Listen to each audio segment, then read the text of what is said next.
Yo. Oh, okay. Yeah, maybe it is working. Okay. Um, I don't know who this is gonna help, but hopefully it helps somebody because it's been driving me nuts. So I've got this scene, and this is my little bonhomme, and we're just gonna wait for this to play.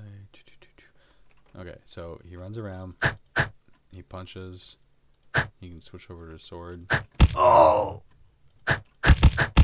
and I want him to be able to walk behind this.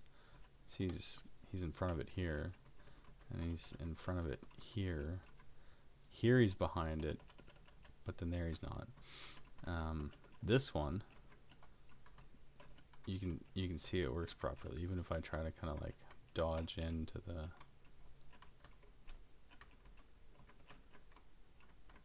And I can get pretty close here. Oh! Alright. So here's how I ended up resolving this. First off, when you've got URP, so I've got lights off right now, but lights are supposed to be on. And then my global light. So my global light's pretty low. What is it that I did with the lighting that I screwed everything up? Instances there.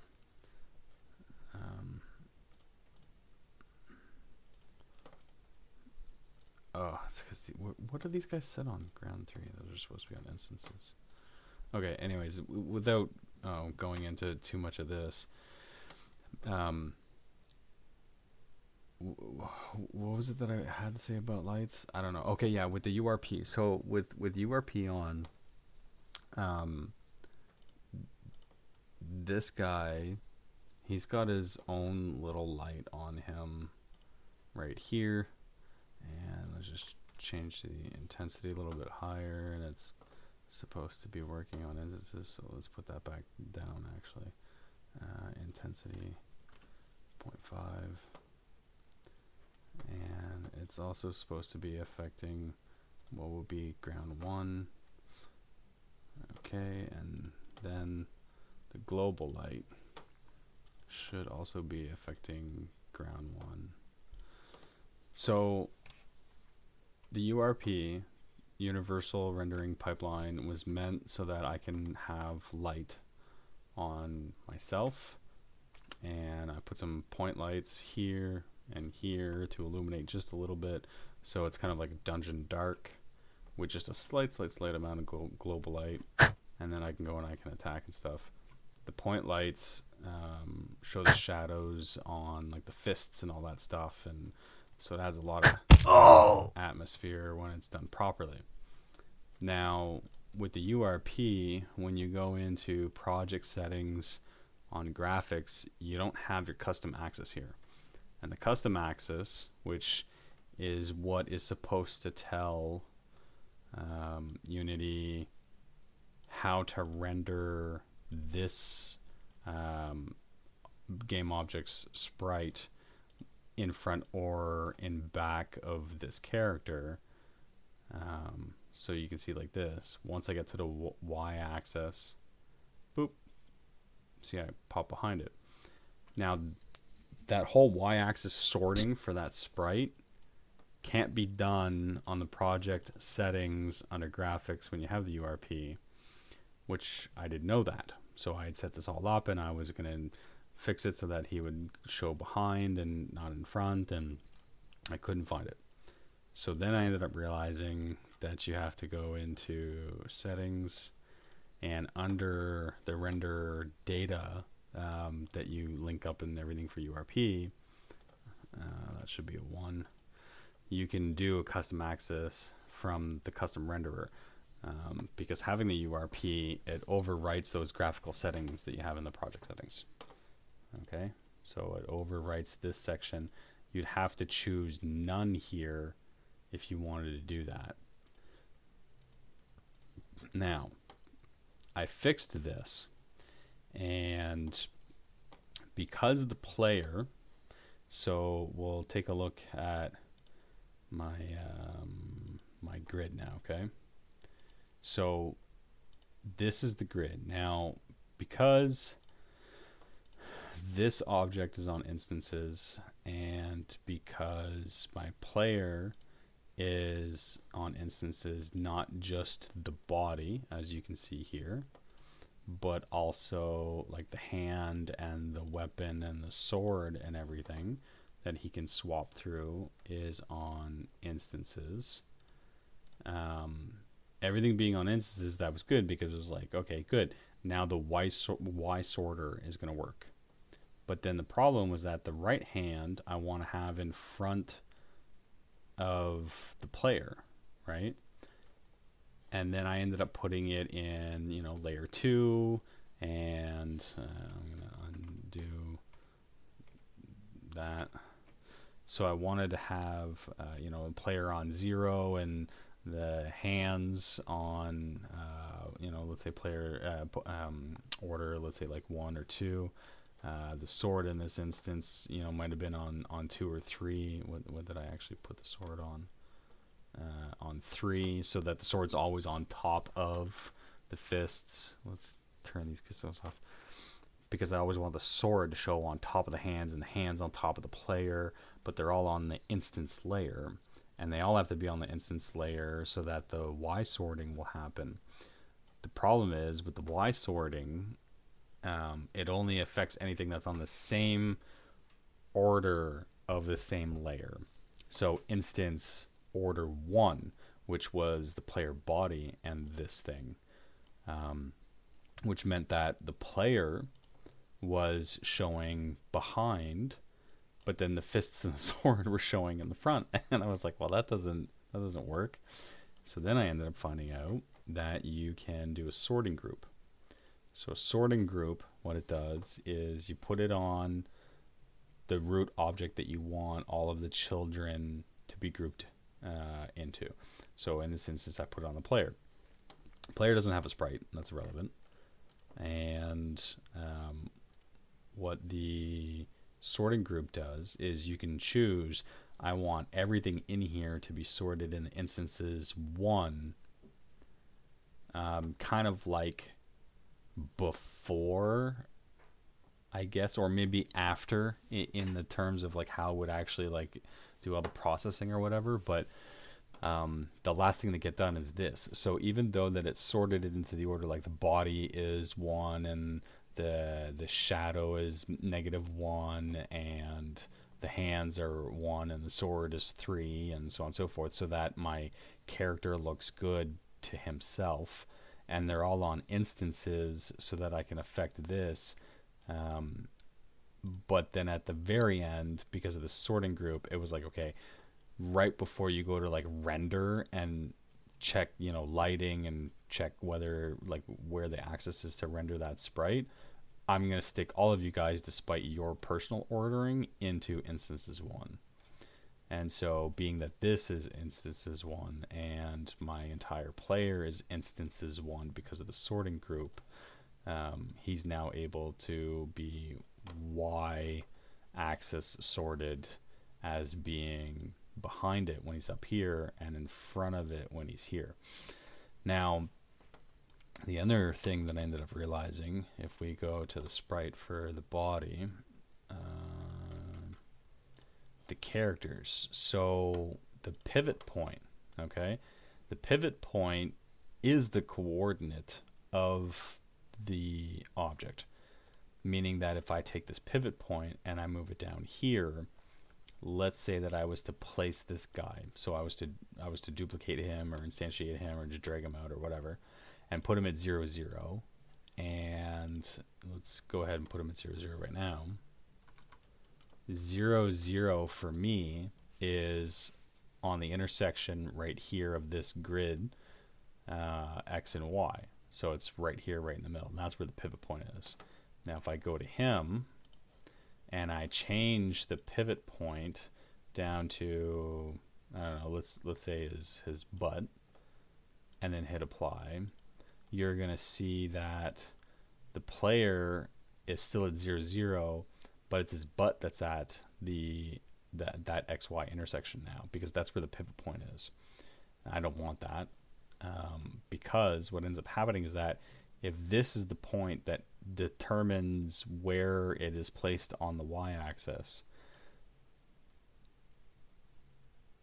See this? How far can he get into it before the y-axis for sorry about that, the y-axis for um, this object and the y-axis of him end up getting rendered so that he ends up being in front of it. Now, I don't know what the distance is. I'm still trying to figure this out. That's one piece that I haven't figured out yet. So if I go to this sprite and I go to take a look at where I've placed it, it's placed right on this kind of like dark pixel. That's not the bottom. It's the top of the lip of like the ring around the bottom, right? So that would be right at the intersection where it is right now. So let's go ahead and put it at the intersection. So let's go like this. And let's go 0, 0. And then let's put player at 0, 0. Okay.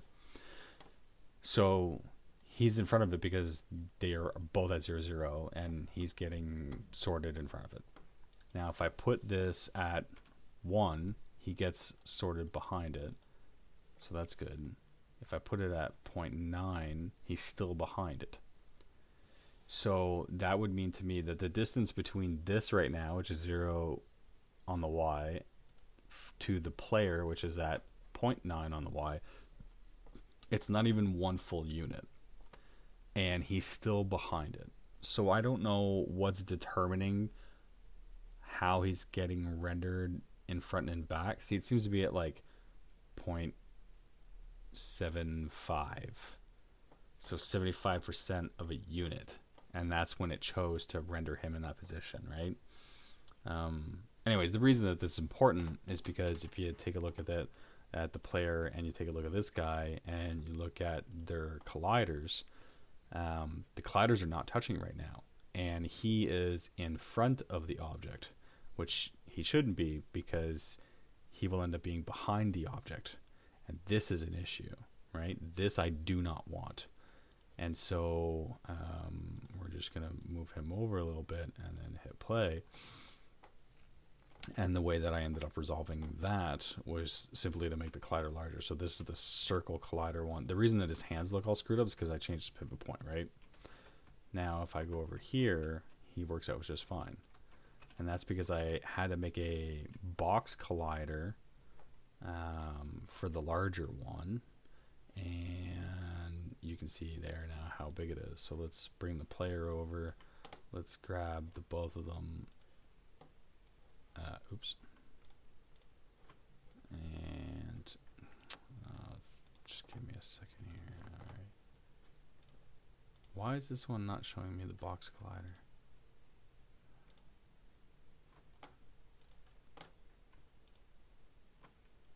Why is it being a doofus? Normally it shows me both colliders. Why is it not showing me both colliders right now? That one and that one.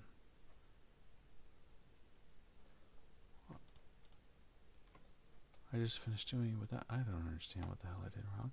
Oh, because it's a box collider, not a circle collider. Okay, right. Okay, that makes sense.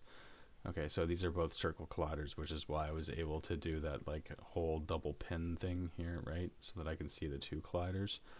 But this one is a box collider, so that's why I can't do it. But anyways, so let's just get this into perspective.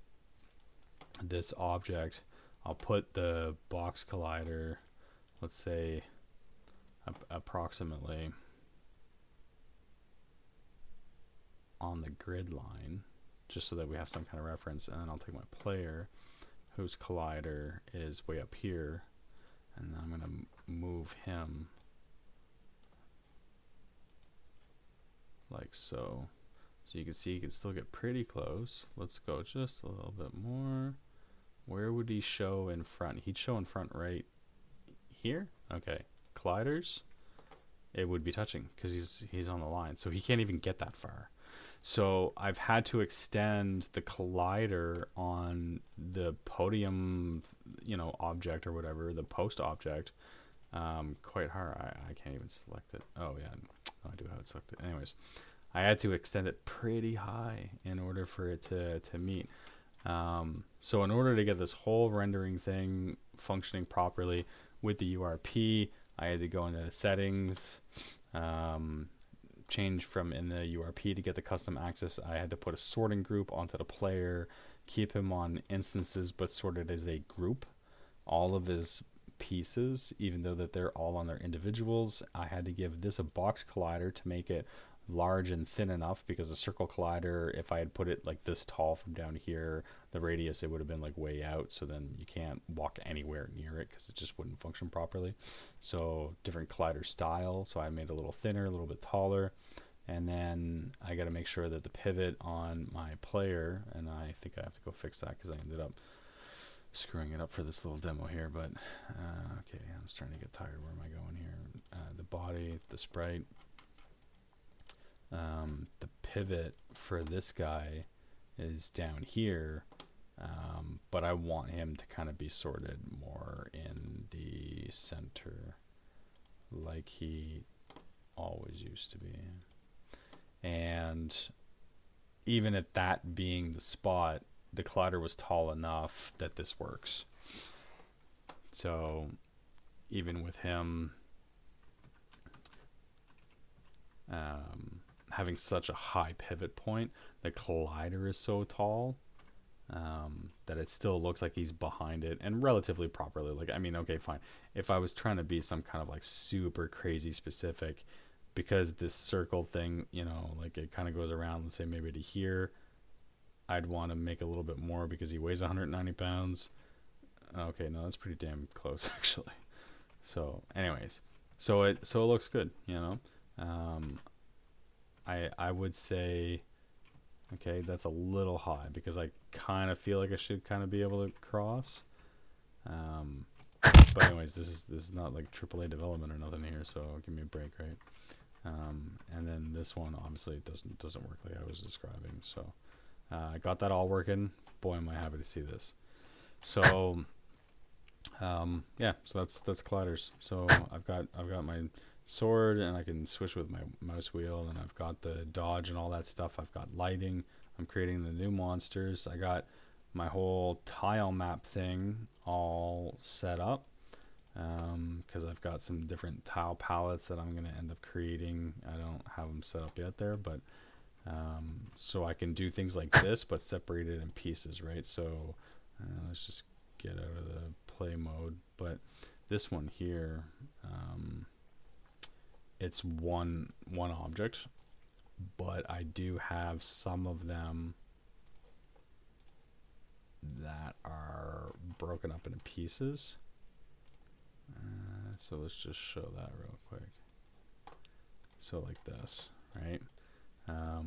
So when I go to build like a house kind of thing, I depending on how I end up having to set everything up, at least I understand what's going on here now. But when I go to do like a house, for example, I might want to separate, you know, from like walkable to not walkable zones, you know, on this, and so on and so forth, and keep it separated. This I have in one big piece, but technically it's also in three pieces. So I didn't know this earlier too, but you can actually cut sprites into multiple sections. Did I move that over? Oh. So you can actually cut it into multiple sections. So this object here that I just finished cutting, I have it as one large sprite here put together so that I can do this whole Z-axis thing. But then I also have it in broken apart pieces like this so that I can do it in different ways. And I had to test in order to get this. This is the final result. So yeah, there we go.